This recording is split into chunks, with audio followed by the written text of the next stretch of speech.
वो तबाह जहानी अब जियानिए राजा जी।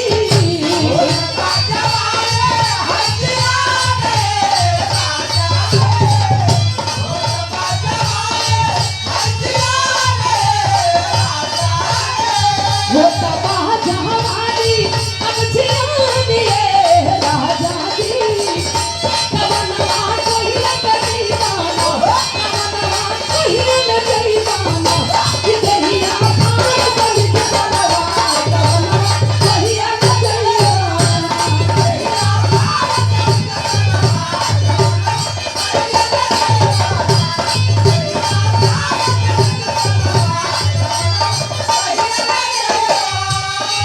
लेकिन है भैया राजा के सामने वो 8 साल का लड़का ऐलान करके कहले हो का कहलस मीठा बाते सब कर ये नगानी ये बापूजी।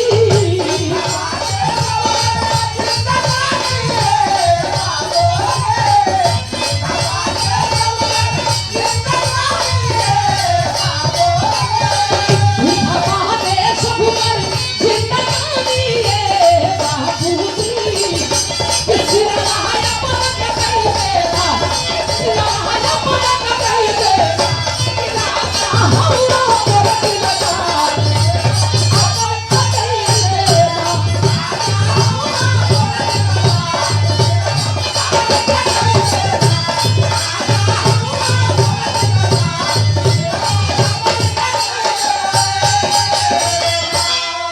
कहला राजा साहब धन हो बेटा, एक राजा के लिए तू अपना गर्दन कटाने के लिए आ गया।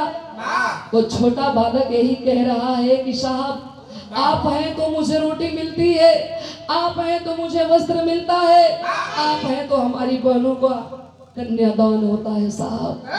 अरे